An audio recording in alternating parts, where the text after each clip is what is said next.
Good evening and welcome. This is a meeting of the Special Education Advisory Committee of the Halton District School Board for Tuesday, May the 2nd, 2023. In accordance with Ontario Regulation 463-97 and guidelines effective February the 1st of 2021, HDSB promotes community engagement and participation by having processes in place for members of the public to ask questions. A Google form was attached to the agenda, distributed in advance of the meeting, and is also posted on the HDSB SEAC website. Questions posed during live stream meetings of SEAC may be answered during that meeting, particularly those related to agenda items, or at the following meeting at the discretion of the chair. For efficiency, multiple questions received that are similar in nature may be grouped together at the discretion of the chair and/or vice chair. Questions will not be attributed. Notation will be made that multiple people ask the same question. Any questions that contain language that is hateful or discriminatory will not be considered. So first of all, we're going to start with a roll call to see who's in attendance. Please, could you answer yes or present? Naveed Ahmed. Nope. Carol Baxter. Present. Joanna Oliver. Nope. Kate Lambacker. Present. Sharika Kanithi. Nope. Alison Brindle. I'm here. Diane Vandenbosch. Nope. Nadina Torek. Evelyn Bursey. Present. Melissa Dockery. She sent regrets. Right. He did say that. Sarah Lansley. I'm present. Thank you. Sophia Siddiqui. Kathy Turner. Present. Aaron Sproul. Nope. Katie Schleifer. Present. Oh, do I have to still? Kaiser sent her regrets. Right. Melissa Summer. Present. Colette Ruddock. Good evening. Lorna Goodrow. Present. Present. And Sean Marks. Good evening. Thank you. And we'll just welcome Chair Shuttleworth this evening, who's joining us. Thank you. We do have quorum, so we can move forward with first of all, begin by honouring the land, and Katie's going to do that today. My first time. Halton, as we know it today, is rich in history and modern traditions of many First Nations and the Métis, from the Anishinaabe to the Attawandaron, the Haudenosaunee, and the Métis. These lands surrounding the Great Lakes are steeped in Indigenous history. As we gather today on these treaty lands, we have the responsibility to honor and respect the four directions: land, waters, plants, animals, ancestors that walk before us, and all the wonderful elements of creation that exist. We would like to acknowledge and thank the Mississaugas of the Credit First Nation for sharing their traditional territory with us. Thank you. So our first step today is to approve the agenda for tonight's meeting. Everybody should have that. Are there any modifications or amendments that anybody wants to make to the agenda? If so, could you either raise your hand in the chat or let us know here at the meeting?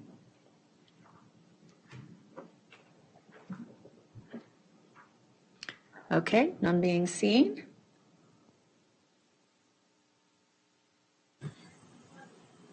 Yeah. Sorry, what's my name? Sorry, someone just called my name. Kathy? We called you before, but Kathy, yeah, we got you. Oh, okay, sorry. Thank you. Would you like to move a motion to approve the agenda? I I'll can. move. Thank you. Would you like to second this motion? Thanks, Nadina. So the motion is made and seconded. Would anybody like to oppose the agenda as is currently stated? If you could let us know either by raising your hand if you oppose the motion, please let us know.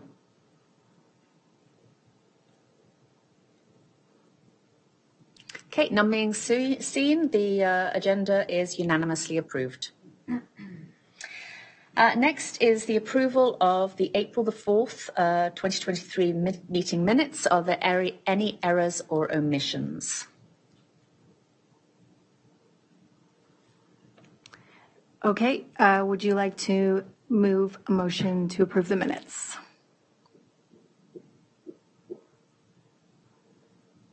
Nadina, thank you. Would you like to second this motion? Allison. Okay, is there anybody who is in opposition to the minutes as recorded? If you could please let us know if you're in opposition.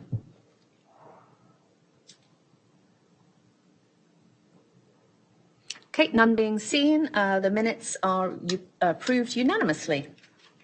Thank you. So we're going to move to our action items at this point in time. And item 2.1, we're going to start with a very important item, which is the budget presentation. I'd like to welcome Superintendent Roxana Nagoy to present the special education budget to us. Good evening, everyone. And this evening, I'm also virtually joined by the General Manager of Financial Services, Jay Chantabong, and Vanessa Frias, the Manager of Budget. I'm going to present my screen. Let's see.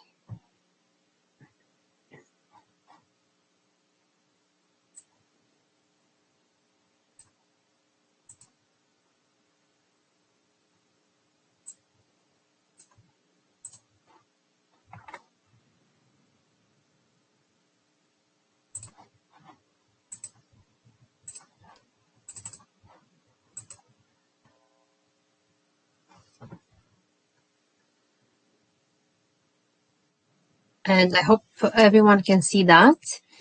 Yes.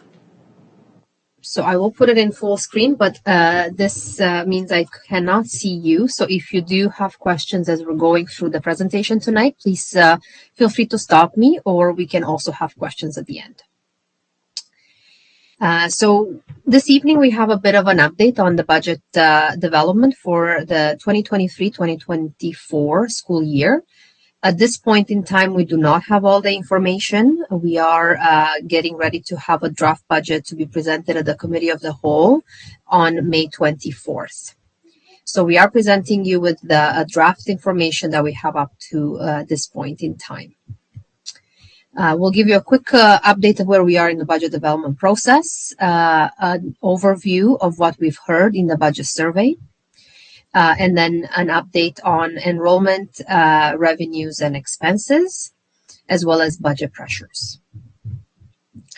So you've seen this slide before. As we move through the development process, we want to make sure that we align our limited resources to the multi-year strategic plan that is being supported by the annual plan, the special education plan, the capital plan. We look at our corporate risk profile. What are the main risks that preclude us from meeting our strategic objectives? And we have a number of regulatory compliance enveloping of funds and other terms and conditions that we have to take into account. So in terms of the timelines for the development, we've started back in November with the ministry consultation on education funding and moved our way through with budget consultations, budget holder meetings, presentations to the Committee of the Whole for the trustees, with the release of the grants for student needs, which were released a couple of weeks ago, and moving in to put all that information now into the ministry's system that provides us with an actual calculation of our funding. And then we input our expenses to see where we are in terms of a financial position. So that's where we are right now.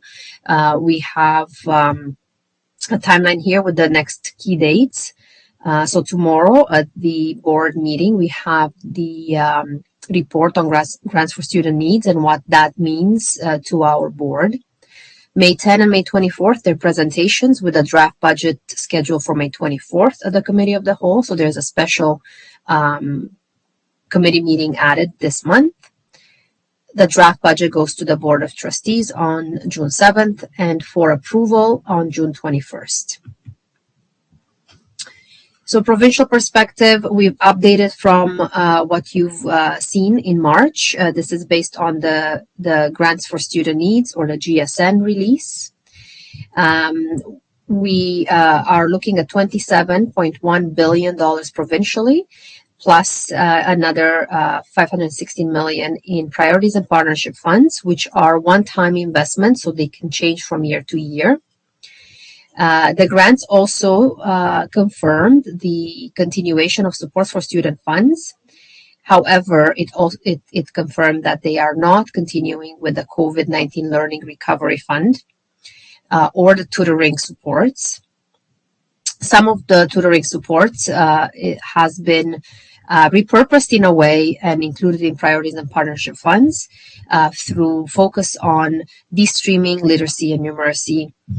And there's a small component for special education as well. The priorities and partnership funds, as I mentioned, include about $280 million towards that provincially. There is a provision for options for remote learning, and there's a provision for school administration. However, there's a reduction in funding for remote learning, which will cause a concern in terms of the financial feasibility of such a learning model. Negotiations are continuing. There's only 2 ratified agreements for our sector and our board. So there's still uncertainty around the terms and conditions for the remaining groups. And we're looking at a number of changes in the various allocations, the most notable one being the transportation allocation and the Indigenous education allocation. We seem to be losing some funds on the transportation new funding model and gaining some funds on the Indigenous education allocation.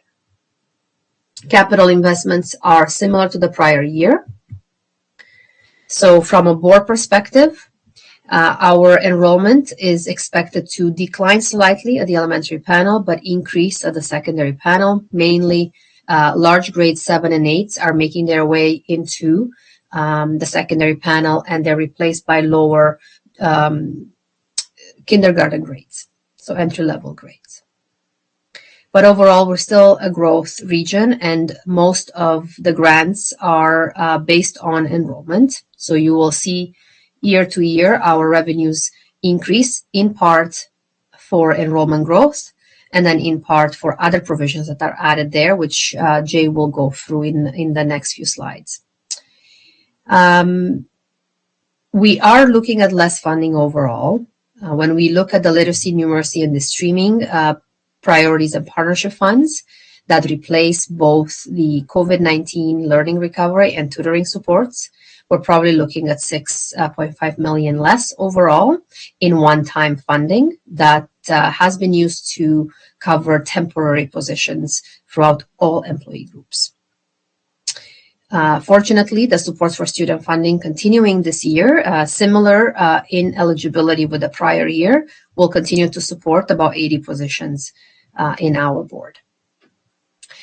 I've mentioned about the challenge with remote learning and the fact that there's less funding.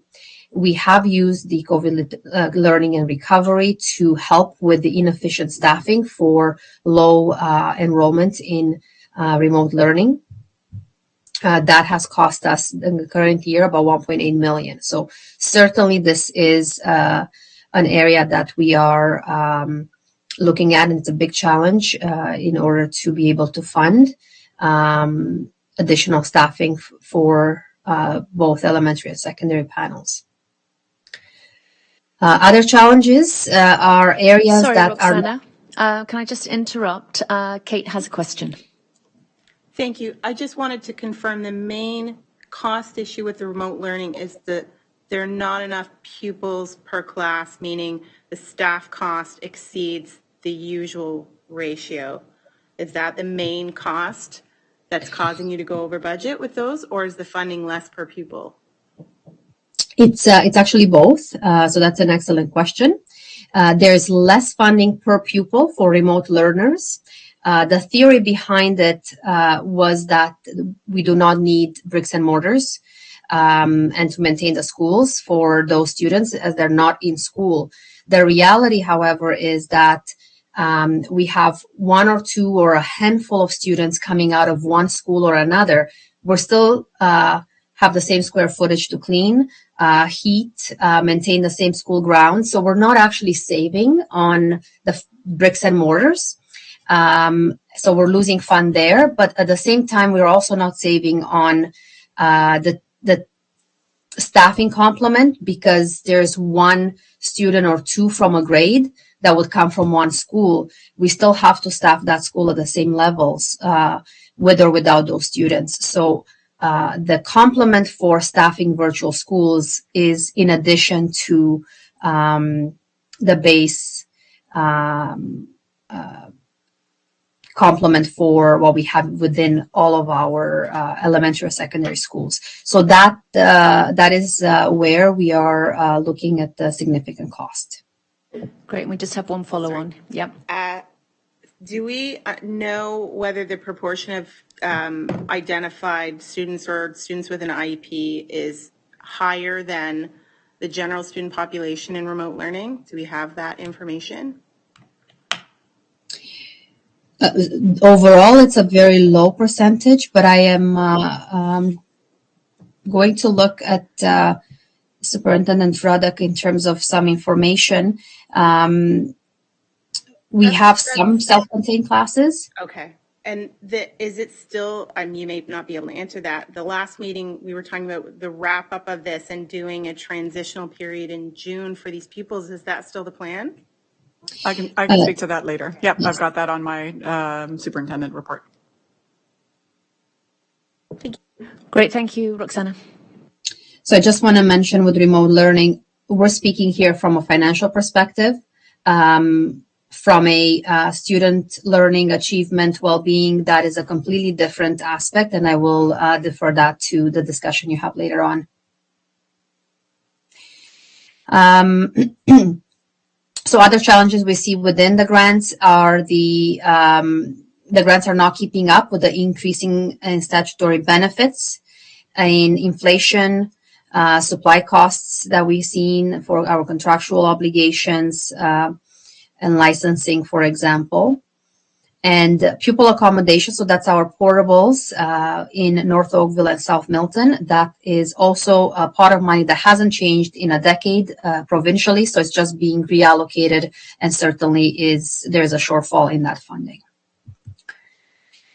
This might be hard to read, but you do have a copy of the presentation. These are just some highlights from our stakeholder input, budget stakeholder input. We've had 724 responses. 79% were parents, followed by staff and students at around 4%.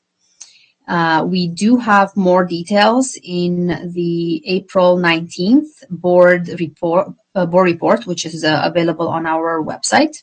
But some highlights here, you will see that throughout every aspect of our multi-year plan, there is mention of additional resources that are in the classroom that directly support the students, whether they are educational assistants, teachers, or support staff. Expanding the learning opportunities for the whole system, so both for students, for parents, as well as for staff. Continuing to invest in various programs, literacy, numeracy, early intervention, extracurriculars, etc. Mental health and well-being was another area of interest in terms of continued investment, as well as environmental leadership had a number of responses and ideas to consider various programs and connect the academic part with actually some hands-on work and programs for students. So I will turn it on to Jay, and you'll prompt me to move through the slides. All right, thanks, Roxana, and evening, everybody. So I'll be walking through the next 10 or so slides, which will outline and highlight our enrollment, our revenue, and touch on our expenses for next year's budget. So starting off with enrollment here, this is the same slide and table that was shared 2 months ago at the SEAC meeting then. So nothing's changed since then. Our projected enrollment is 67,667 for next year, which is an increase of 635 ADE compared to revised estimates, or 935 ADE compared to last year's estimates. So moving on to the next slide is where the next few slides will translate into the revenue end of things. So this pie chart is just a visual of how our revenue is broken down. And as you can see there, the large blue is our provincial grants GSN, which makes up nearly 90% of our revenue. So it's pretty similar, again, to the prior year's pie chart in terms of the size of the slices. So I won't touch on this too much. Move on to the next slide, which will show a table of our draft revenues as of now for next year compared to the current year's budget. So as you can see at the bottom, our projected revenue at this point is $874 million compared to $854.5 million for the current year. The largest increase is in the top line there, our provincial grants GSN of nearly $20.6 million increase. And the main driver for this is increase to our enrollment, as well as increase to the benchmarks to make that up. As well as there was some PPFs that were moved to the GSN, as well as 1 or 2 new allocations. The other 2 areas of significance are provincial grants other. So there are some PPFs that were announced that we did not have in the prior year, or in the current year, sorry. And Roxanne touched on them. They were for early math intervention, as well as de-streaming transitions. And then the other increase to note is the other fees and revenues of nearly $2 million. The increase there is essentially our educational development charge expected to increase by about $2 million. But that is directly transferred to our accumulated surplus because we can only use that for land transactions. So moving on to the next slide, just some quick highlights on our draft revenues. Roxanne touched on a few already, as well as I did with the first point there in terms of our GSN increasing due to enrollment, as well as benchmark increases. The other thing to mention is there was a special education PPF that moved into the GSN for about $126,000, as well as a new allocation for Safe and Clean Schools supplement of $455,000. And the fourth point there is what I alluded to previously in terms of the early reading intervention PPF and the de-streaming transition, both of them totaling $6 million, as well as other PPFs are announced for about $1.5 million. And then the fifth point there, Roxanne touched on, our COVID supports and tutoring supports are not continuing, and those totaled nearly $13 million. So that's funding we will not have for next year. The support for student funds, though, will continue, and they total about $6.3 million. So moving on to the next slide. This slide was shared 2 months ago as well, and it's here just a reminder of the 6 components that make up the special education grant. And the note at the bottom of this slide, just to touch on the increase year over year in terms of the special education allocation. So it's expected to be about nearly $4 million more than the current year, and again, mainly as a result of benchmark increases and enrollment growth. So the next slide, this was also shared 2 months ago. It just highlights some of the other areas of the GSN that are meant to complement the special education grants. So I won't go through them in detail, but they are listed here for you. So this slide is a draft table of our special education allocations for next year comparing to the current year. So as mentioned, overall it's an expected increase of 3.9 million over the current year. The largest increases being in the top line there, the special education per pupil amount, and then the other is the differentiated special education needs amount, making up the increase. And I won't go through the rest. They're all there for you, though. And Jay, if I could just mention, although we're looking at 3.9 million, which seems like a lot of money, it is committed because it mainly incorporates 2 years of proposed compensation increases, which we have to take away and put a separate provision until labor negotiations are complete. So a lot of these increases come with cost commitment already. Roxana, can I just ask a quick question? The approved special incident portion is lower. Is there a reason for that? Has the amount gone down? Because I know that many of the school boards had written to the ministry to actually have that increased. So I'd be interested to know if the ministry's actually decreased the amount, or are we looking at lower numbers? Is it affected by enrollment? Why is that number going down? So Jay and I did speak about this, so maybe he would add a bit more. It is based on the prior year's numbers to start. And Jay, are you aware of adjustments for the year? Yeah, so I can speak to this. The amount that we have in for next year's estimates is actually matching to our revised estimates for our current year. So it was adjusted down to this just over 2 million for the current year at revised estimates. So back in November, December, and it's based on the number of approved claims. So while we submit a number of claims, they may not all get approved. So the ministry adjusts accordingly. So at this time, this is what is showing in our ministry forms. So just a quick question with that. If for some reason the number of students needing that SIP goes up during the year, do we automatically get additional funding, or is that then a deficit for us?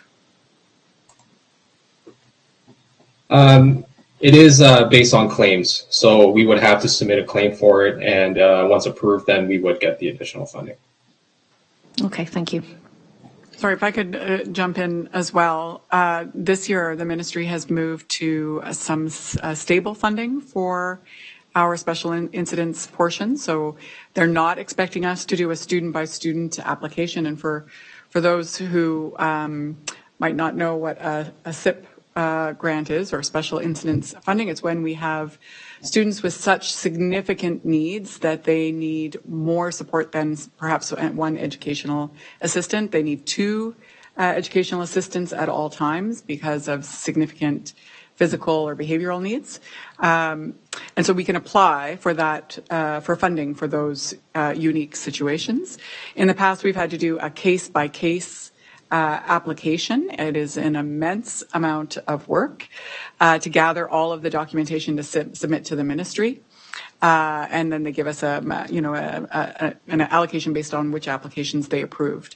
This year, they told us, at least, that they looked at what was granted last year and gave us a 5% increase. I look at these numbers and I'm not sure where that 5% is, and that they are revisiting that process. So we won't be going through the student-by-student process this year, and we'll be looking forward to hearing what the ministry's plan is moving forward in terms of determining what the allocation is for boards.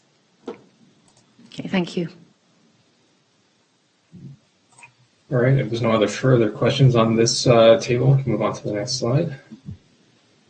So moving on to the expense side of things. So currently we're we're in the process of finalizing expenses over the next week or two, so we unfortunately cannot provide numbers like we did with revenues at this point, but we can at least provide some key changes that we know of at this point. So the first one there is pretty standard. So increasing salary and benefits for whether it's grid increases, grid movements, or statutory benefit rate increases. Then the other is staffing levels. So whether it's with the special education group or Indigenous education team, the level of staffing is the other contributor to increase in expenses. A couple other to mention are increase in goods and services, whether it's for the maintenance of our schools or for licensing of our softwares or transportation. So those are kind of the other big items that we've taken into account so far. So moving on to the next slide. Sorry, just a quick question there. Can I just go back a moment? What is the continuing broadband improvement allocation, and why is that in the special ed? Is that for the whole budget, or is this the special ed budget, or is this the whole school budget? We're talking about the whole school budget in All terms right. of all of these listed here. Yeah, and just to touch on the broadband improvement allocation. So it's a new allocation within a non-spec ed component of the GSN. So it's meant to support our cybersecurity and network infrastructure and bringing our board up to speed in terms of what's at the school level or the board level. Mel, we've got a question from Melissa. Yeah, just to, I guess, expand upon that, is that allocation of money being taken from somewhere else, or is that money being added to the funding? Just for clarification, like, is it being siphoned off from other areas, or is this new money that's being given in? The broadband allocation was new in the current year is when it was introduced. So it's brand new. Okay, thank you. No problem. So moving on to the next slide. So the next two will be going over the draft FTE of special education staff. So this first table is showing our draft for next year compared to our revised estimates for the current year. So as you can see here, it's listed out by the staff type, and overall it's a net decrease of nearly 30 FTE across the various staffing types. So the reason for some of this, which will actually maybe we move to the next slide, it'll show a little easier in terms of the number of temporary staff that we will be losing at this point. It makes up the majority or most of that FTE lost, just given that the funding is not continuing for how some of these staff were funded for the current year. So with as a reminder, with the loss of the COVID supports, as well as some PPFs that helped support or help fund some of these staff, and unfortunately with that discontinuing, we're going to lose staff as a result. Okay, we have a couple of questions. So first of all, Kate, and then we'll go to Melissa. I see we've got an OT, and that position, we've never had an on-staff OT position before. That's brand new. And that is starting this next school year? No, this year we did a bit of a pilot with an occupational therapist position. It's been quite a success. We fund it out of our SIA allocation, so it doesn't come out of the GSN allocation. But because it's been such a success, we are moving forward with that position as permanent. And they're serving all the elementary? All of our students. But secondary and elementary. Yes, That's a busy OT. Yeah, but I mean, the vast majority of our OT services come through Erin Oak. Right. So this is only used in certain exceptional circumstances. Yeah. Great, thank you. Melissa. So just for clarification and deeper understanding, I understand that the funding is being cut. What about the needs? Is there a change or a drop off of needs in the schools? Because my concern then is if we're losing people, that's going to put more strain on those teachers that require those supports. Colette will answer that. Yeah, thank you for that question, Melissa. That's certainly one of our concerns. And we know, of course, our needs do not go down. If anything, our needs increase. The recent termination of OAP funding for students with autism is bringing more students with autism who have been receiving therapies in the community back into our schools. So that compounded with Halton seeing as a desirable board to serve the needs of students with special education. We're seeing an increase in needs. So we are going to feel that pressure next year because it will be a significant change for us. And if I could just add to that, the reason why we wanted to show you this here, and it's draft, because this is what we're focusing on what we know we can keep. And at this point, the focus has been to increase. If you're looking at the base is our permanent staff. Temporary staff have been in place over the current year and the prior year. So there were a lot of one-time investments into education and other public sectors as a result of the pandemic. So we've received significant amount of money for a 1 year or a 2 year term that we've added quite a lot of resources that we don't usually do from year to year. From that token, that was meant to help us through the pandemic, through the shutdowns, through the transition back into schools and in-school learning. The ministry has communicated that with that transition occurring throughout this year, they are discontinuing that funding because it has served its purpose.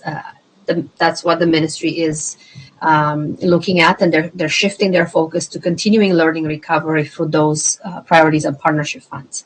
So we've looked at the funding that is available, both one time as well as any growth that we see in the revenues, and we've tried to increase our base. So you'll see that the base from year to year is higher. So we're going from 1523 to 1549. And we're also looking at the maximum amount of staff that we can support from a temporary perspective, remembering that we are losing about 6 million or so in temporary funding.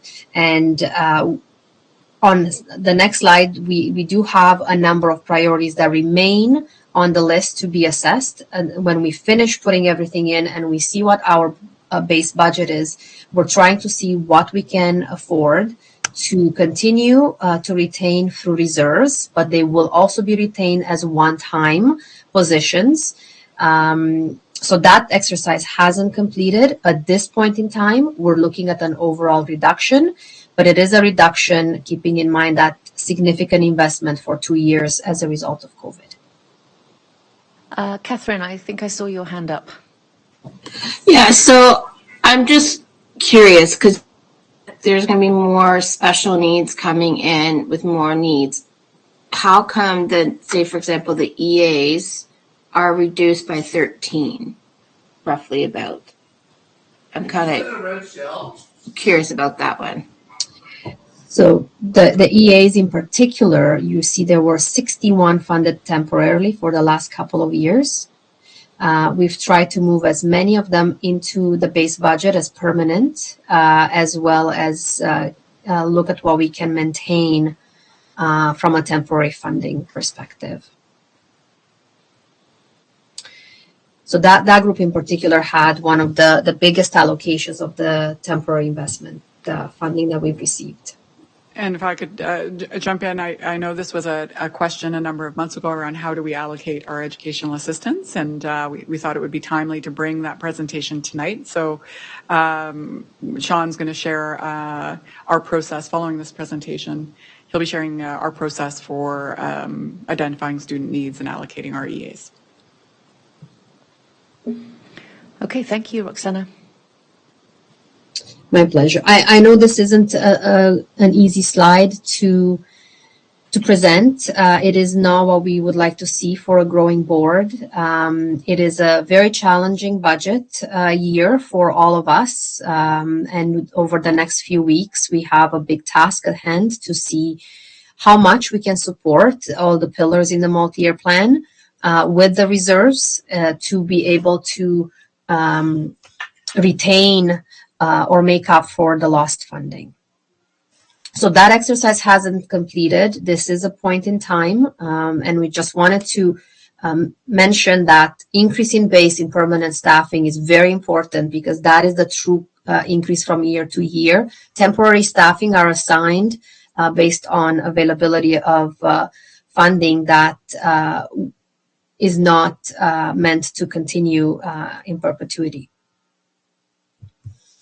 So that takes me to the next slide, which we don't have numbers necessarily, and that's because we don't have all the expenses in our system, and we're still working through that. But these are the areas we're looking to continue to support that have been left with no funding, or there's a couple of new ones as well in here, which require our attention. So as you can see, educational assistance is the top of the list. Child and youth counselors, social workers, and then we're looking at numeracy supports, e-learning, equity and inclusion, graduation coaches for Black students and 2S LGBTQ+, student supervisors, various professional enhancements, as you've seen in the budget survey as well. So these resonate with what we've heard in the budget survey. There's a little bit of additional funding that can be used for areas such as research, HR, IT, as we've sort of highlighted through some of the slides, as well as cybersecurity enhancements. That does come with a directive from the ministry in terms of what they expect us to do with that funding. So on May 24th, we will have a better idea in terms of what additional things we can look at to support within our budget. Budget pressures, I'll just leave you with this quickly. There's a lot of areas of within our funding that are where the costs exceed funding. That includes remote learning, statutory benefits, as I've mentioned, that have been phased in over the last 4 years, and facility costs have been going up given the inflation. Portable accommodations are about 1.2 million over the funding allocation. Special education is exceeding the funding allocation in the current year by about 17 million. And as I've mentioned before, if you've heard my presentation, I've said it is on purpose, where we support special education needs and programs throughout our system. So we do know that that is one of the areas of deficit, of significant deficit, but we are trying to allocate as many resources as we can. Supply costs have been a challenge this year and have been increasing quite significantly, while the funding has not kept up with the pace. The loss of temporary funding, as I've mentioned, certainly results in fewer temporary positions that we can fund. And overall, the transportation allocation seems to be lower than under the new funding model than the old funding model. While we're still working through that, the current year, we're already at the 2.4 million shortfall. So other areas within the budget do cover for these. A lot of this is achieved through deferred maintenance for some projects, for example. So there's other areas within the budget that are being reallocated to cover these areas of pressure. So we are, over the next 2 weeks, finalizing the revenues and expenses, as well as the transportation impact. And we'll be back at the Committee of the Whole on May 24th with a better idea of what we can support for the next year. So I'll be happy to take any other questions. Does anybody have any questions at this time? I have a question from Kate. One question. The transportation budget, do we have a sense of the impact of busing to the self-contained or sort of how much of, so there's a sort of two-parter, how much of the cost burden of some of the self-contained classes is in transportation, and is that allocated for in your transportation funding is part two. That is in the transportation funding and not in the special education envelope. So transportation is all within transportation funding. The more self-contained classes we have, the more individual buses we need to allocate. I'm not sure if Jay can pull up some of the recent transportation budgets to see. We do separate them through special education, but not necessarily self-contained. I think it's special education, programming, and other buses, the regular programming. So maybe I'll give. I think you mostly answered my question that the busing cost of the self-contained or special education programs is part of the transportation budget and not part of the special education budget. Correct. I have a question, but it might fall mainly to Colette. So we raised the question before with the virtual school, so the remote learning. How is there a higher proportion of students with special needs in those schools, in that virtual school? And my understanding was that the board had already made a decision to close that. Are you now rethinking that? Okay, so I'll start with the first part and maybe turn to Sean to speak to what self-contained programs we're running in remote learning this year, elementary and secondary. Sorry, can I just jump in? Yeah. Not necessarily even meaning self-contained. I'm just saying, are there a higher proportion of students on IEPs in the general virtual school? I don't know anecdotally, Sean, whether you would know that. Do we have a higher percentage of IEP students in our remote versus in person? I don't have the data on that. We don't have, I'm just trying to think of a means to pull that. I can get that for later based on the classes. I would imagine that most of the kids that are still in a virtual environment have probably some mental health issues that are preventing them from transitioning back, but that's just anecdotal. I would add, our means of measurement would be through the IEPs for those programs. So it's not necessarily the fact or the case that those students would have IEPs even though they are in virtual and receiving some. And so part two of your question around next year and what the board's plan is, we were surprised, to be quite honest, that the ministry announced a small amount of funding for remote learning. They'd been very silent up to the release of the GSN. We thought that meant that that there would be no remote learning. So we are still discussing what would be the best approach. Both in terms of a viable program and in terms of cost effectiveness. Okay, thank you. Are there any other questions at this time? If I could, Roxana, would you mind going back to the, I think it was just the last slide that showed the pressures on the budget? Yeah, that one. Yeah.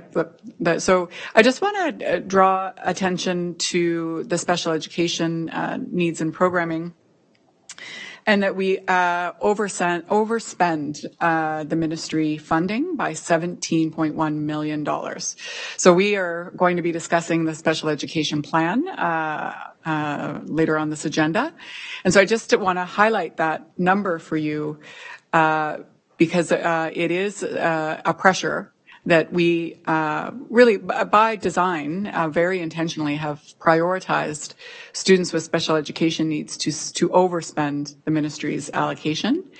But it is a pressure on the system, and it does come at a cost in terms of other programs, initiatives, et cetera. So I just kind of plant that seed in your mind when we talk about the special education plan.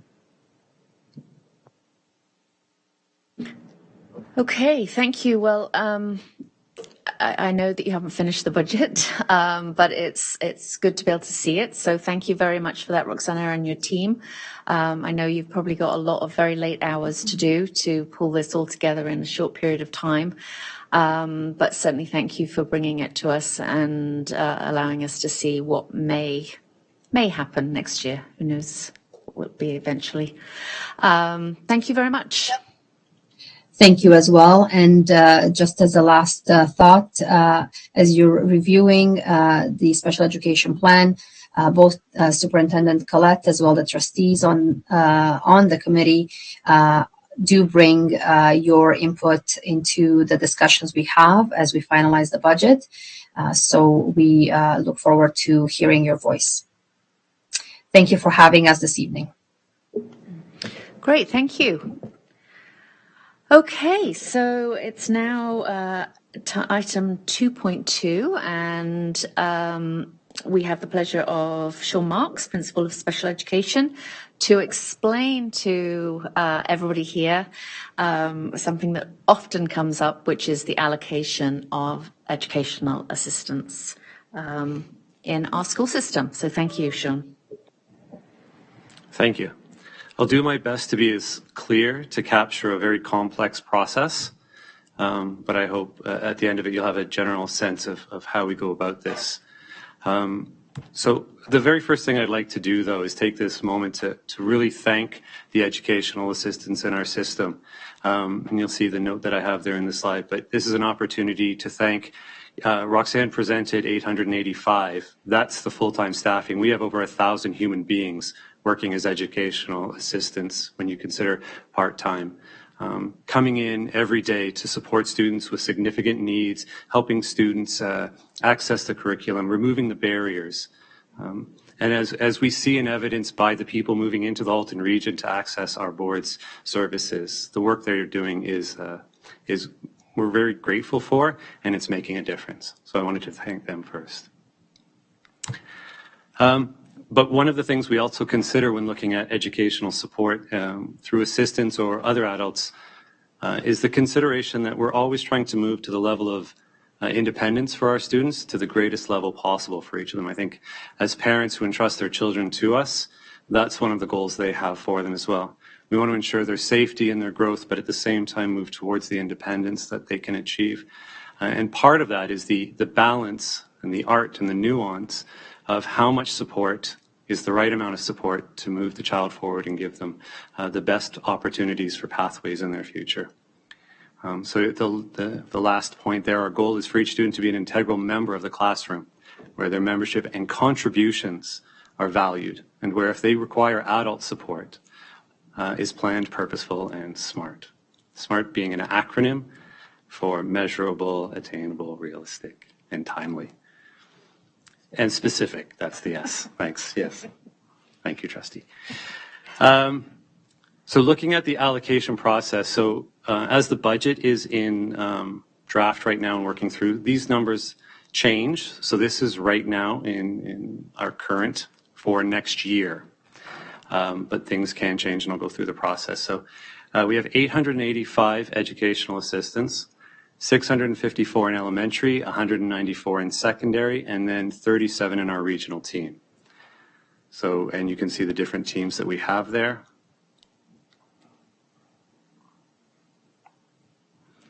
So then the task at hand is how do we allocate those 885?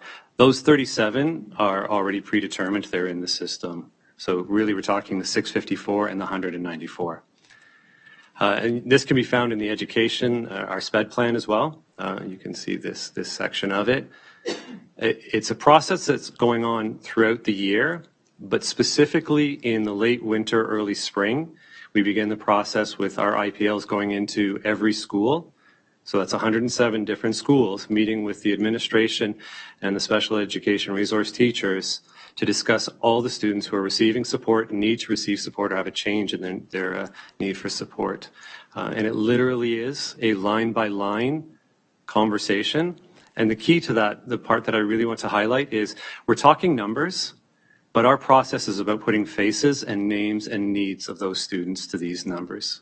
so that if we were tasked to answer to any one specific student, I'm confident my team can do that. So what we do during those months is what's called a student needs assessment, and it's a conversation with the school staff, and it's entered into a system, but it's based on 6 domains that you can see there. So health, medical, safety, adaptive functioning, mobility, sensory, and communication. Within the first 3, there are subsets specific. So for example, if toileting was a need, that would be in there. Lifting, those kinds of transfers, those things. But those are the overall domains. In the end, we have 15 subsets that we generate information from.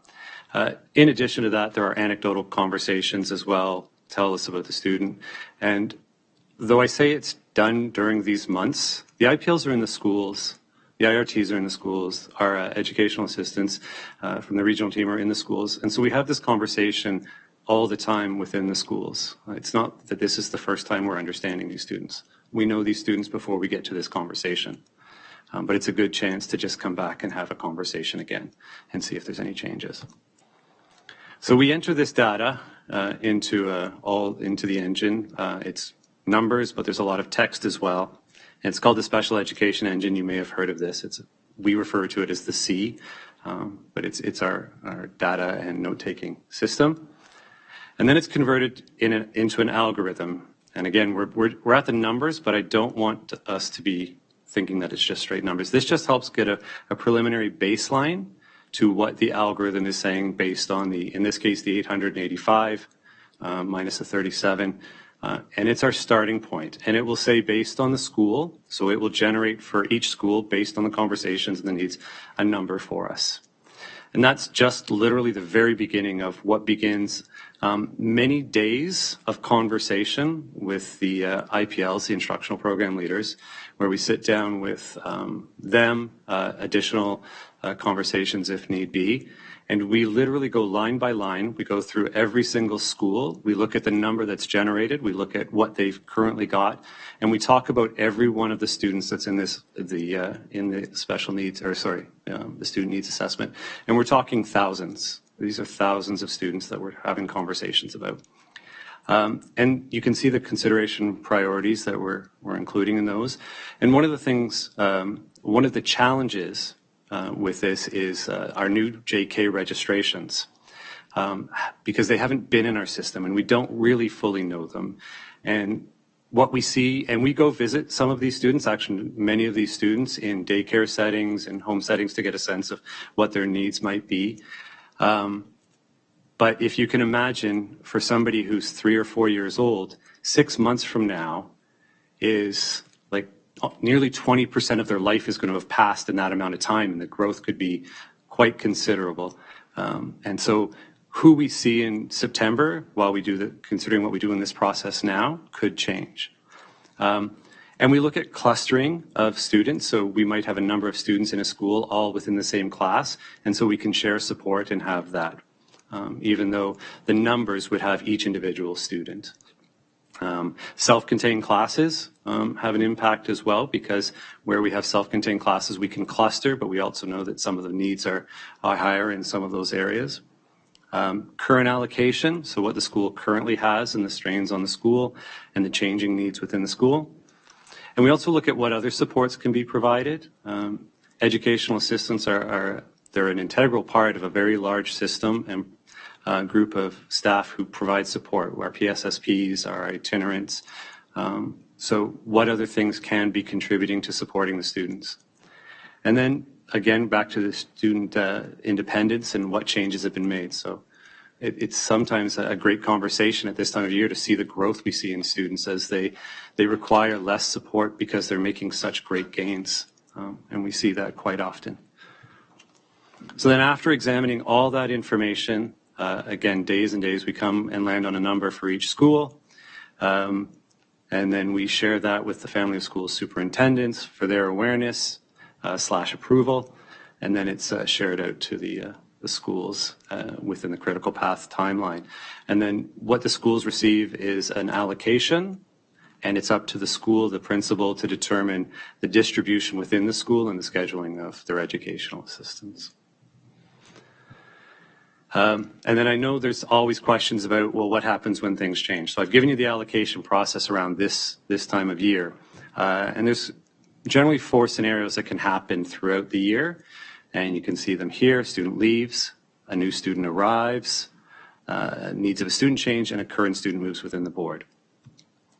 So if we just work through them, if a current student leaves, and this would be leaves to another board or exits our board, it may be that nothing needs to change within the school's allocation because the way they've allocated within, the needs are still there. It's possible that another student has moved in, those kinds of things. So we look at what the current state of the school is and consider whether their allocation is still appropriate or whether it needs to be decreased if we can use that support somewhere else. I could tell you it's rare that we move an educational assistant out based on the needs changing to that degree. A new student arrives, however, considering this is Halton, that's a far more frequent occurrence. The needs are assessed through the problem-solving pathway, and this is something we hold to very tightly, that we want to see the student in a school setting. We gather as much information through the transition process as we can. We try and visit the student wherever they're located. They could be coming from, as in the case with the OAP funding, from some other kinds of supports and therapies, and visit them. But we want to have eyes on, and we need to see them in the school setting to really get a sense of what the supports are going to need to be, because oftentimes what they get in one area isn't what they need in our setting. So we follow the problem-solving pathway, and I've said, I think at every meeting that SEAC meeting that I've ever presented at, the problem-solving pathway comes up because we really hold to that, and we believe in its efficacy. And then if an EA is required, one may be reassigned from within the school's current allocation, so that would be up to the administration within the school. And one may be transferred from another school if that's appropriate, and another school is in such a state where they can afford to have a reduction in their allocation. But more often than not, because we're trying to understand the student and get a sense of who they are, we use our IEA, the itinerant educational assistant, of which you saw we have 37 regional, but we have 22 itinerant EAs that can be deployed throughout the system. And it's done daily, sometimes for a length of time, 3-4 days, a week, to get a sense of the student. To get a sense, and then that helps us come back to the conversation around what is the child's needs at that point. The needs of a student changes. So sometimes we do see a change in a student who we're familiar with where the needs could be increased. There's a number of reasons and factors that can contribute to that. And so those are conversations that schools have with the instructional program leaders. And then depending on what those needs are, it could be additional supports in other areas, again, back to the problem-solving pathway, but it's certainly a consideration, again, for itinerant support while we learn more. And then sometimes there's a decrease in the need, such that the student has gained independence in certain areas. We've seen the growth that we were working towards, and we can actually pull back in some of the support. And that's a great cause for celebration as well for us. And then what happens when a student moves within the board, so from school A to school B. So these are sort of our considerations and priorities. And one is, what's the allocation at the receiving school versus the lending school?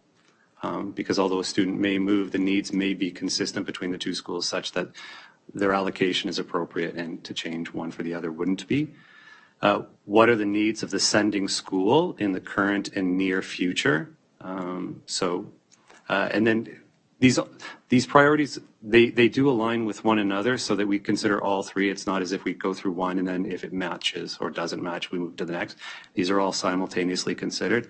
What type of class or program is the student moving from and into? So we could go back, a student could move from one school into a self-contained class in another where the supports are already strongly in place and they can move right in there, in which case we would probably provide some transitional support if EAs had been working with the student at the previous school, providing an opportunity to share with the receiving school their knowledge of the student and the strategies that work.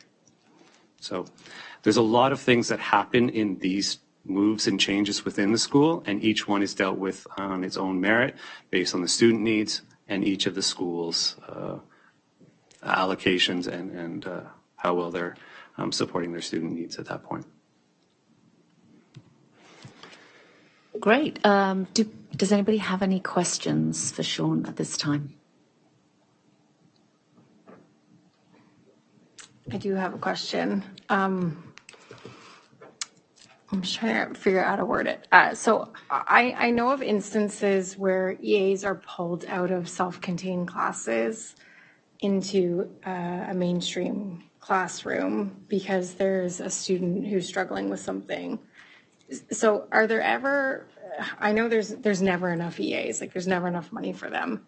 But I know as a special needs parent myself, you know, I go through a process, and I know members of the community go through a process to make sure that, you know, my child and other children in a self-contained class have the appropriate supports in place. And it is a process. And so sometimes when I know there's instances of those EA supports being pulled into a mainstream classroom, like, is there any like wiggle room? Like, do you have, like, I know there's the itinerant EAs, but like, how do you plan for instances like that where someone might not, like a child might not have, or a student might not have an IEP or needs identified early in the year, but it feels like there's not enough EAs available for the children in that school as the year kind of goes by? I don't know how to put this properly, but I think I understand.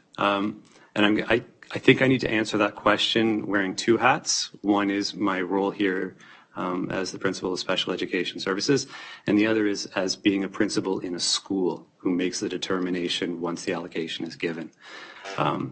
Because principals are constantly, for all the needs in their school, balancing the needs of students at given times. It could be on a given day. It could be through the week as a new student comes in. It's the principal's job, and they're very skilled at determining at the moment what the needs are and what the resources are and finding that balance. So where in that case, just as an example, you say from a self-contained to a mainstream, it could be that the mainstream need is specific to a certain time of day, a certain need that's happening. And so the schedule isn't necessarily fixed to an all or nothing on a given day. We can move and schedule educational assistance in different rooms throughout the day.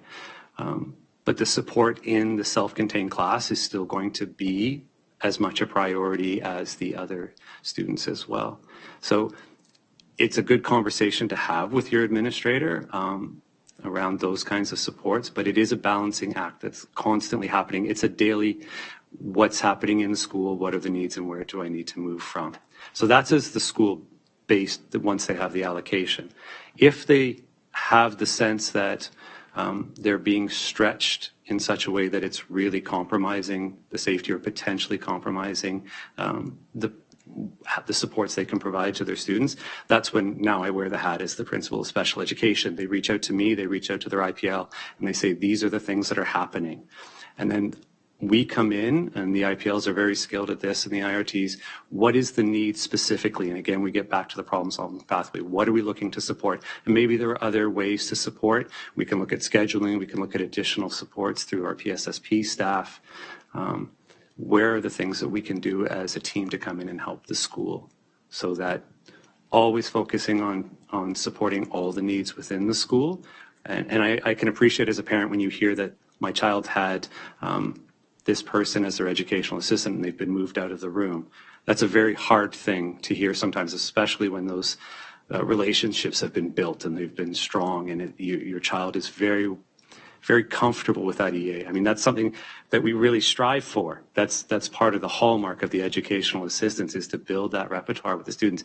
But it's also something that is problematic later on, and so it's a real nuance to work at that. So I'm not sure if I fully answered it, but it's a balancing act that's constantly happening. We support and come in with a bigger lens, but the schools manage it on a daily basis every day. yeah, that was very helpful. I know it's very nuanced, not easy to answer, but I appreciate the answer. Thank you. Thanks.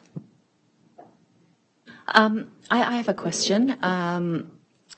When we look at those 6 pillars that you look at, and I recognize, and I want to again thank the EAs for the amazing work that they do every day with our kids. They're often the ones that get our children through the door and get them into an environment where they can possibly learn.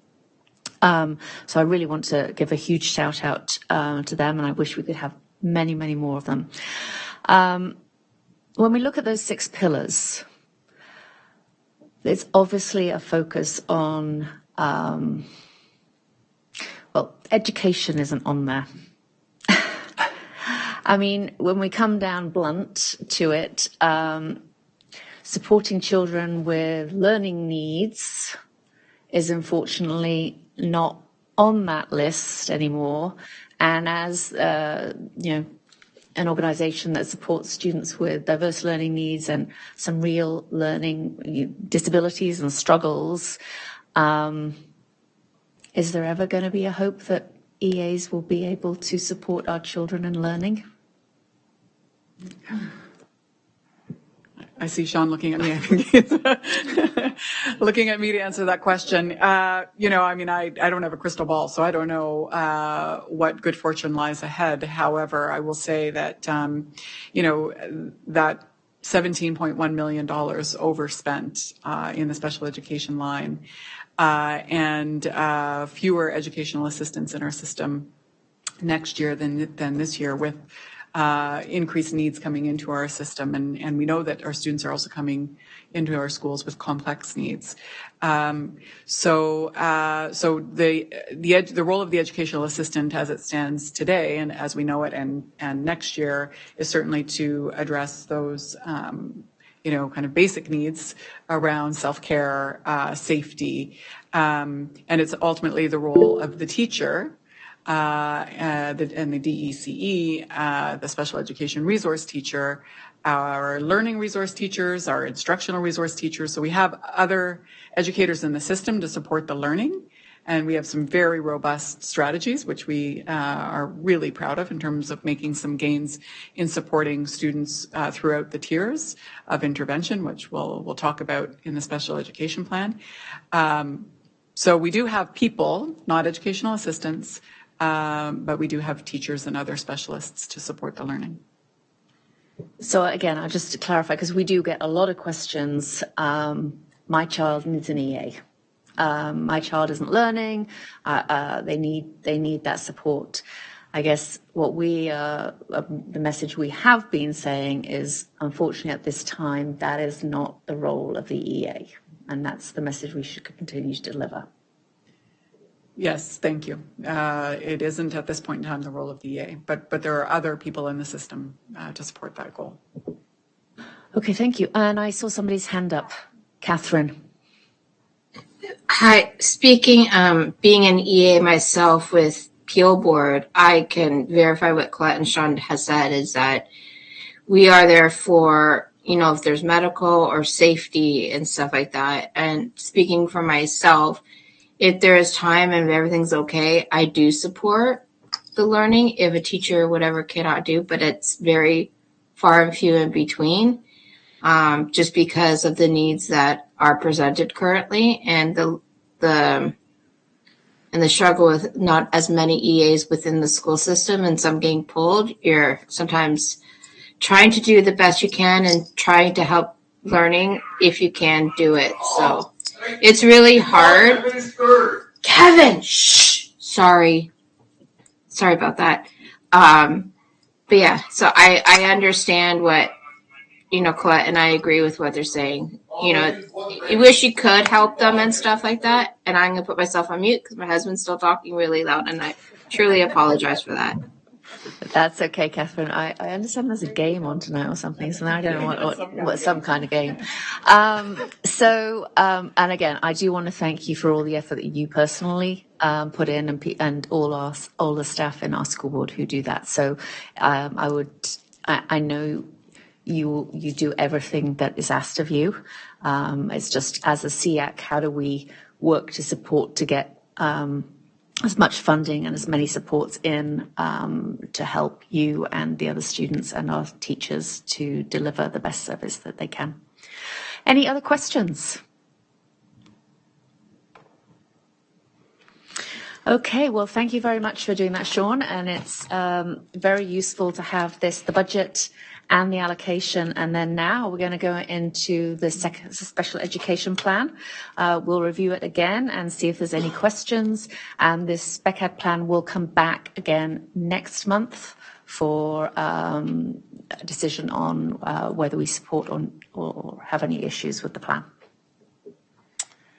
Thanks, Alison. So I hope in this month interval you've had an opportunity to dig into the plan a little bit, and that you'll see that the plan is really built on the principles of equity and inclusion, and that's inclusion in our schools and in our communities, but also in our regular classrooms to the extent possible or to the extent that it suits the individual. You will see in that plan a wide array of services and programs that are designed to serve students with exceptionalities and students without exceptionalities, but the students who are struggling to achieve their full potential, whether it's in terms of learning or in terms of their well-being. We know we have 11,500 students with IEPs that we serve in our board. But that's really not a true reflection of the number of services, students that this plan serves, whether it's through our special education or our student well-being services. We know that there's many, many more students that access our supports and programs, because ultimately you don't need an IEP to access our support. We also serve students kindergarten to the age of 21.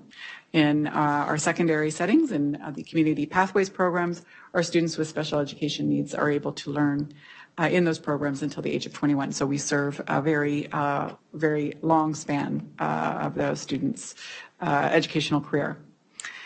The programs in our special education plan are delivered through a framework of tiered intervention.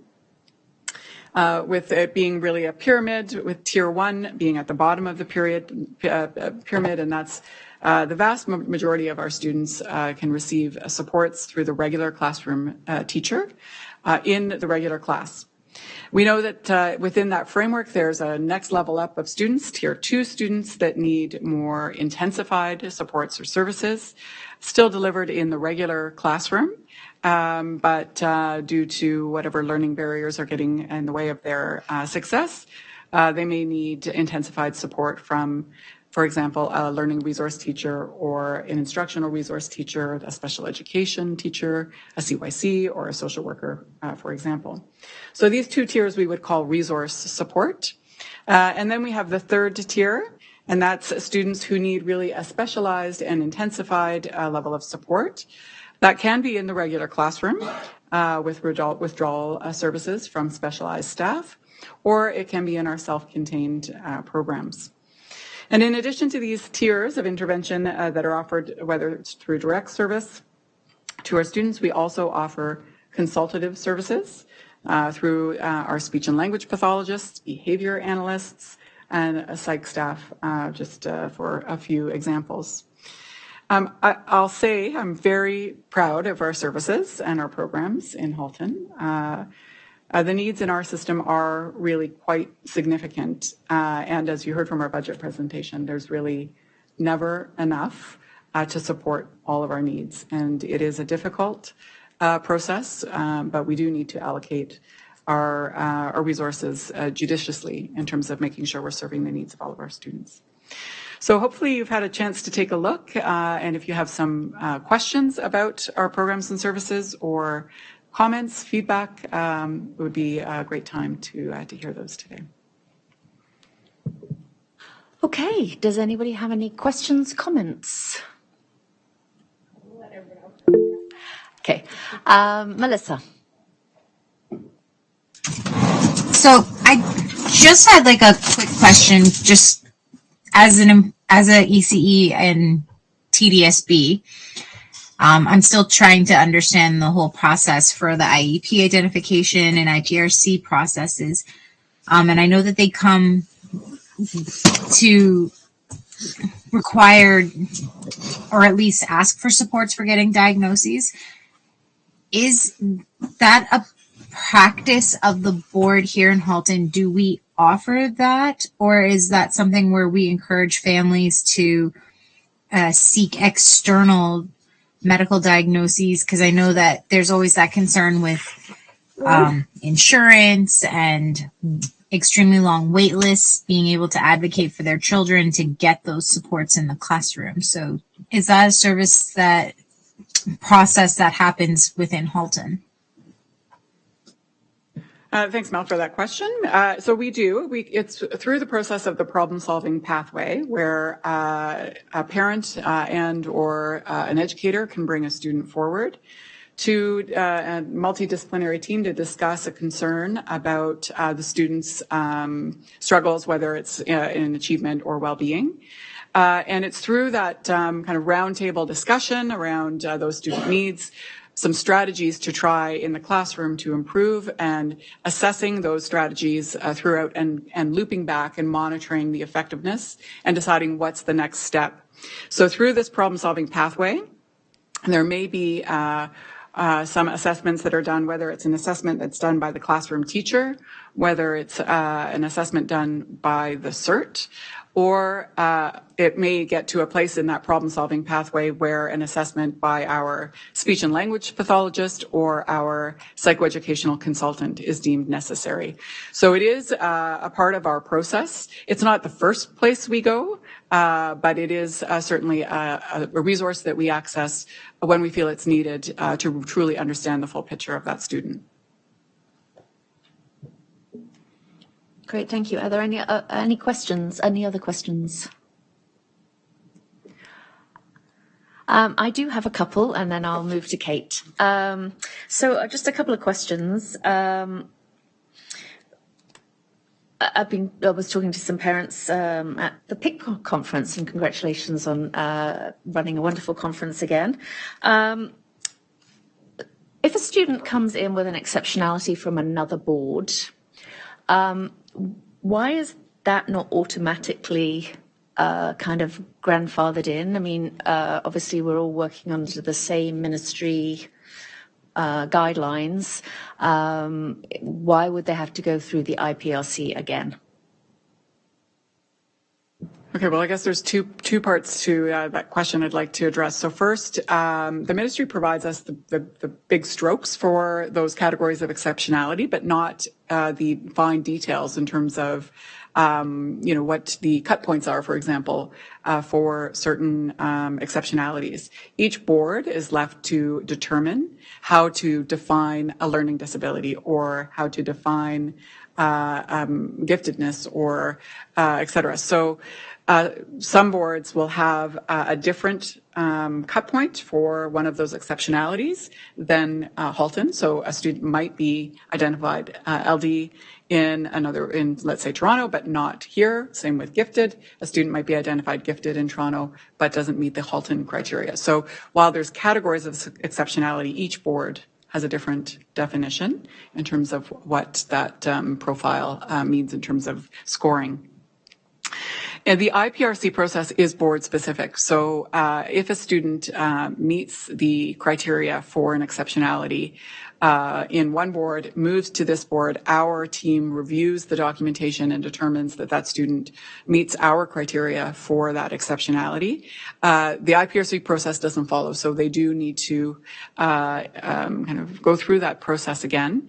We have really refined that process to make it more accessible for families through the school-based IPRC process. So it used to be that all of our IPRC processes were regional. They used to always be in person, so that made it even more difficult for families to participate in that process. But now, unless accessing a self-contained program, and I'm looking at Sean to make sure I've got it right, the school can do a school-based IPRC if they're doing an identification resource support placement. If they're looking to access a regional program, then that does come to our regional IPRC committee. But that is now a virtual meeting, and so much more accessible for families, at least geographically, to participate in that process. Okay, thank you. And that leads me on to my second question, which is we obviously have the whole IEP and IPRC process, which is clearly outlined in the Spec Ed plan. I'm not sure if this is the right spot, but how do we make parents more aware of that? Because every time I speak to a group of parents, unless they've gone through it, they have never heard of it. And so there's a disconnect between the information that is in the Spec Ed plan and what is being communicated to parents. And somehow, we kind of need to make sure we're all on the same page. So we do have a working together document, a parent-student resource for our special education services and programs. It is the expectation that the special education resource teacher or principal gives that to any family that comes through the problem-solving pathway. So not necessarily a student accessing a program or a service yet, but certainly in that problem-solving process. We do know that we have work to do to make sure that that's a consistent delivery across all of our schools, and that's certainly something that we communicate regularly and especially at the beginning of the year when we do our certain networking sessions and our admin networking sessions. But yeah, certainly that consistent communication is a challenge, and we're working on improving that. Thank you. Kate. Thank you. I'm going to add on to one of yours, actually, in that the IPRC is also necessary with return to board where there was already services in place and you leave the board for even a year and come back to the board, you have to do the IPRC again, even when you had more specific identification and programming. So then that reasoning doesn't apply, but the families still have to go through that process. I know because I've been there.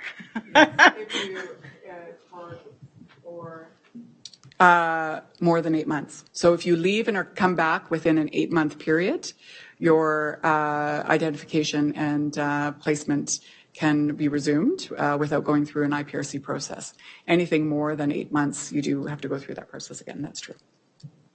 Okay, so on to the more meaty question, and it's a specific part of the plan that deals with the self-contained class caps.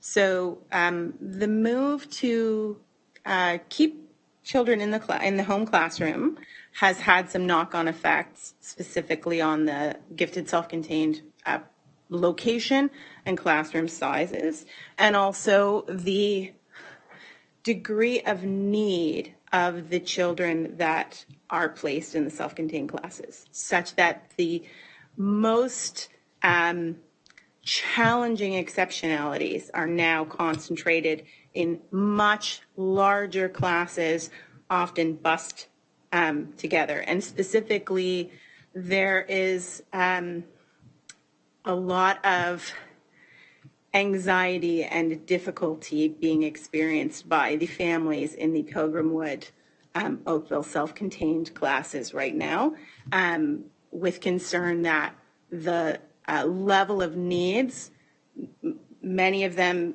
on top of a gifted exceptionality, additional learning needs in addition to a gifted exceptionality, are beyond the level of support available in the classroom, and that the strains both on the teachers in the classroom and the children, and therefore the families, is not sustainable for those families or the teachers in the classroom. And having 25 children where every single child in that class is a high level of exceptionality is an incredible strain to be putting on a single classroom teacher. And there's multiple of those classes right now in the Pilgrim Wood self-contained. So I would like to hear how that's being monitored and managed, because the parents are expressing that those families and those children and those teachers are not well. So, I don't want to talk about specific classes or specific schools. That's not the purpose of SEAC. But in general terms, certainly we know that our students in our special education self-contained classes, across all of those classes, are complex students. That is the intention around the tiered design of intervention, that the students who need that most intensified, specialized intervention are our most complex students. We've had discussions today around that range of resources and what that looks like to support our students, and that it's a balancing act for our school administrators when they're looking at the needs across their school and looking at the resources that are in their school to manage those complex needs. So, as I say, it's difficult in terms of the number of needs we have and the resources that we have to manage those needs. And ultimately, there's never enough, and we'd always want to do more. Even though we are doing our best to serve the needs of our students, it's a challenge. Absolutely. I think the specific point I want to make in the context of the special education plan is that cap size at one time may have made sense when there were more classes with a broader range of need levels in that class. And at that time, having a full class of students where there was some students that had less intensive needs in the classroom made that a more realistic situation. Now that we have tried to keep the low complexity needs out of that classroom, a cap size of 25, is that still sustainable with the learning and mental health well-being of the teacher and the students in those classes? Yeah, and that's a really good point, Kate. Our class size caps for our self-contained classes, as they are for all of our classes, are driven by the ministry.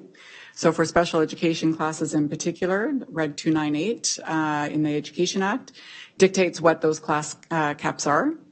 And then, as you heard from Roxana, around how we then allocate through the budget process staffing based on those ministry-funded caps.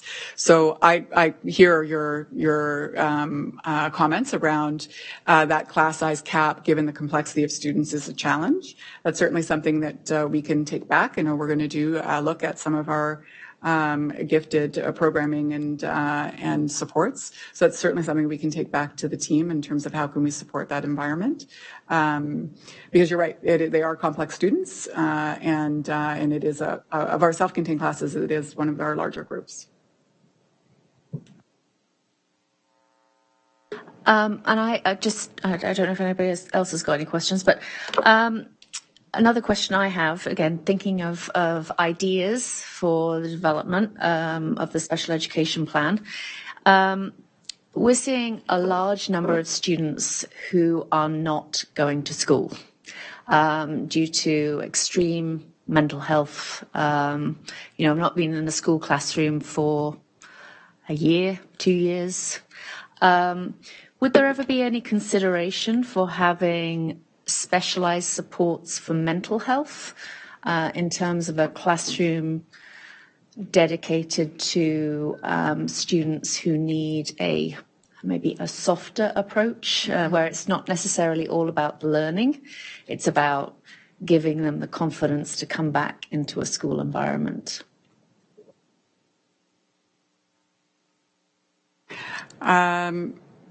We haven't spoken, to be honest, about that kind of a model for a mental health approach in terms of our slate of programs and self-contained placements for our students. We do have, that tier 3 supports for the students who have really significant mental health needs, and that is through our ECPP partnerships, our education and community programs. But those would really be the students with the most significant needs that are accessing supports through OTMH, for example. So we have a class at OTMH. We have what's called we access Woodview, which is a program for our younger students that have significant mental health challenges. So there are, I guess, that tier 3 place for students. We don't have what we would call a self-contained place for those tier 2 students, which I think is what you're really referring to, is those students who need a little bit of a softer place, but not that tier 3 kind of level of support and intervention. So I know that our CYCs and our social workers are embedded into our schools and support students on a withdrawal basis. But I can certainly feed that back to student well-being around what other models might support our students. Yeah, that'd be great. I mean, as I said, I'm on my caseload right now, like at least 5 students who've probably not been in school for at least 2 years. Not just in this board, but it's a very serious concern. Children with selective mutism, children who it is just a credible challenge to get into school. So yes, if there's any way of being creative, that would be wonderful. Anybody else got any questions on the special education plan?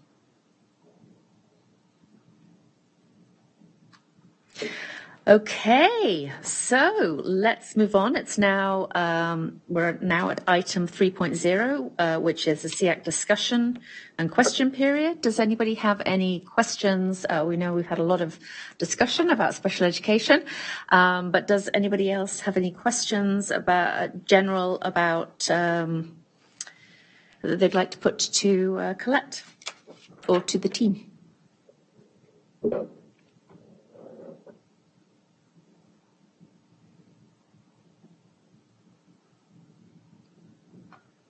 Okay, well, I'm not going to, if we're not seeing any, we're going to move straight to item 4.0, which is communications to SEAC. Everybody's received the superintendent's report, but I'll give Colette a chance to go through that. So to your question, Alison, I think it was Alison earlier around the transitional supports for our students. The ministry has announced that they are funding summer learning again this year. For special education needs, it is approximately $220,000. We are looking to invest deeply in the transition for students back into schools, whether it's students out of remote learning, whether they have mental health and well-being needs or special education needs, but really supporting that in-person transition. And then we're waiting on the technical papers from the ministry to determine what other supports we might offer our students over the summer months. So we should have more information for you in June. But at this point, we do know that we are supporting those transitions. But what else we will be supporting is yet to be determined. A little good news, we are hosting our special athletes track meet again this year. This is our 36th year of running this event. If it's an event that you haven't been to, I would certainly encourage and invite any of you to attend if you're interested. It is on June 16th at Garth Webb Secondary School, and we host over 430 students from life skills, communication programs, our regular classrooms. We invite EC Drury students from the School of the Deaf to participate in this really exceptional day. And we are doing it in person and virtual opportunities as well this year. So, and I've linked into the report the director's cut on mental health and well-being. And it's a great introduction to some of the supports and services that are being offered through our student well-being department for our students, both elementary and secondary. And it might give you a little snapshot in terms of what Michelle Bates will come share with us next month. She'll be coming to SEAC to present both the support that they've offered students this year as well as what support will be offered to students next year. That's everything. Great. Does anybody have any questions for Colette? I do.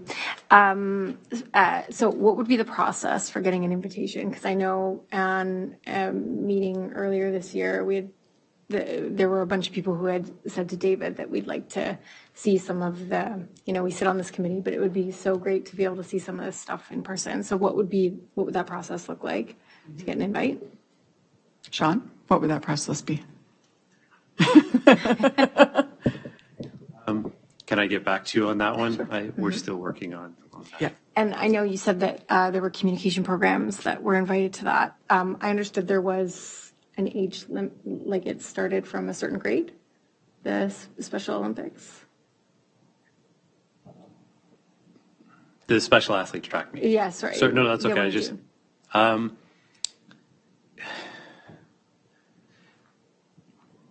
yes, grade 3, 4, and up is sort of the traditional. Okay.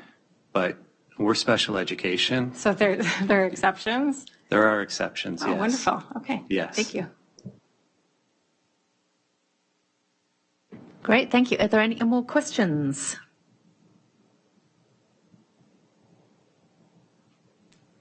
Okay, at this point in time, it's now association reports. Does any association have a report that they would like to make?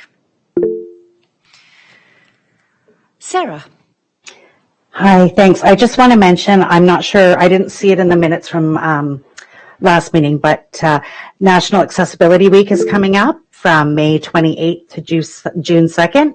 And I'm basically putting it out there that Wednesday, May 31st is the Red Shirt Day of Action for Accessibility and Inclusion. School boards from across the province have been invited to participate, and I'm just forwarding the invitation, I guess, to the HDSB. So, thanks. Great, thank you for that. Did I see another hand up? Yes, that's me, Kathy. With Voice, the beginning of June, June 10th, 11th, and 12th, or 9th, 10th, 11th. It's Great Wolf Lodge. And we're opening up our Great Wolf Lodge to the public, and so for people that we know and for special needs. So, and there is a special code. So like for the family suite, instead of saying Saturday night, instead of about like $600, close to $600, it's for $351. I know it's still a lot of money for some families as well, but it is open, and I do have the code for it. Like for part of our Voice for the Deaf and Hard of Hearing, we are for just the deaf, for that group, we will have our own cabanas and our own thing. But for other families, they could do other things throughout Great Wolf Lodge. So that's it for me. Great, thank you very much for the invitation. Anybody else? So for CDL, we will actually pass for this. Oh my gosh, it's. I could tell you lots of good stuff, but I'll save it. Okay, so item 4.3, we'll have the trustees report, please. Good evening, everyone. I have to apologize. My camera's not working this evening, so I'll just be a voice. Our report for this evening, I'd just like to start by letting everyone know, if you haven't already heard, that we do have a by-election coming. We are currently a board of 10, so we have one empty seat that was vacated by Matthew Diodati. So there is a by-election coming in Burlington, wards 1 and 2. It will take place between May 15th and 29th. Eligible voters who are supporters of the public board and reside in wards 1 and 2 will have 3 voting options for the by-election: online, in person at advanced polls, and also in person on election day, which is May 29th.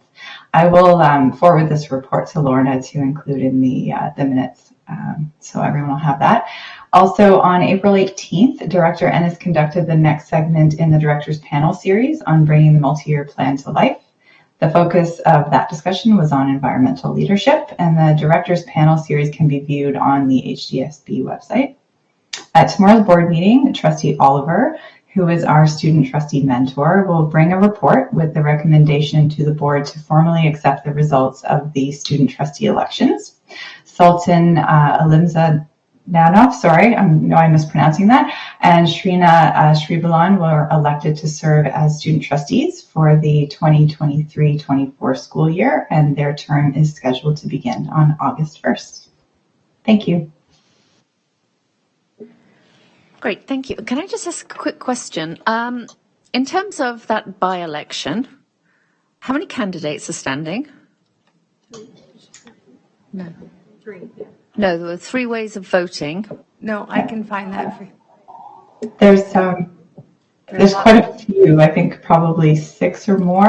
No, there's more than that. There's like And where do we find those candidates and find out information about them? I can help you with that, Carol. So if you go onto the City of Burlington website and you go on to, they have, it's just like with the regular elections, it says drop down elections, and then you find, but I want to say there's about 10 candidates, but from all over Halton. So not just from wards 1 and 2? No. So in order to run for a trustee position within Halton, you have to reside in Halton. You don't have to reside in your ward. It's a little bit different than a council position. So there are people from all over Halton that are running. But I do think there are about 9 or 10. Last time I looked. So I can confirm that if you give me a couple of seconds. That's okay. As long as I know where to find it. I know there was some people on a number of groups wondering how they find out exactly who's standing in the region, in the ward.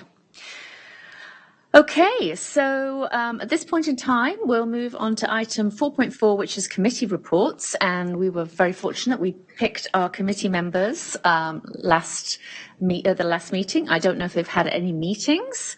So first of all, we have Accessibility and Coordinating Committee, which is Evelyn. I don't know if you've met and have any updates. Hi there. No, I have not met or have any updates. Okay. Thank you. We've got Mental Health and Wellbeing Strategy Steering and Advisory Committee. And that is Kate. And I am waiting to get connected. Thank you to Lorna. I have at least got a connection made to find out what's going on. Okay, brilliant.